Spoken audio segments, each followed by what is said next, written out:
If you take a young boy and you guide him through adolescence so that he doesn't compromise himself, what you have at the end of that journey is a young man who understands who he is, has a strong relationship with Christ, and is ready to set the world on fire.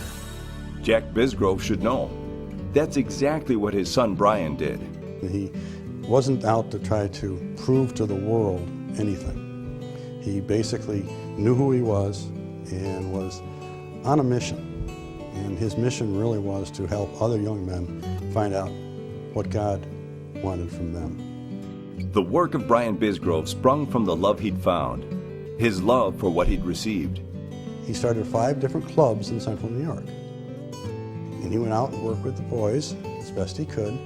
And this is kind of where the journey changes from the standpoint of somebody who wants to pass on the formation as to watching how he lived out his formation. I was about 18 by then. He went in for exploratory surgery. He had been having a sinus problem for the past 6 months. Well, that turned out to be cancer. It was right here in the center of his head. So he had kind of a serious situation. We knew that. So in his mind, at that point in time, it was just part of the journey of life.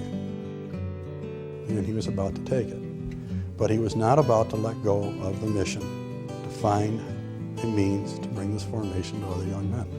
And he made sure that his clubs kept on going. And he made sure that some other men became involved. The Conquest clubs founded by Brian, and those that have sprung up since, are thriving to this day, with many more being formed every day. Jesus! Brian simply followed what he perceived to be the will of God for him in his life. He saw it as a mission. He didn't see it as Brian's mission. He always saw it as God's mission. That's all he was doing was what God asked him to do. And his biggest struggle in life was making sure he understood what God wanted of him. Brian Bisgrove served others in an heroic way because of his personal relationship with Christ.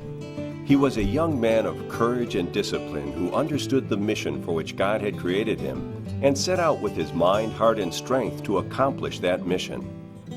Brian is a great example for everyone in Conquest.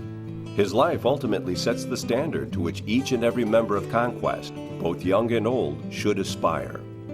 You never know when you're going to have to stand alongside that casket. And when you do, to know that you've done all that you can, to be assured of your son or daughter's ability to receive eternal salvation, to be there with their best friend, is probably the most important thing that can happen in your life. If we help the young people of today achieve this goal of doing the will of God, we will have contributed tremendously to society.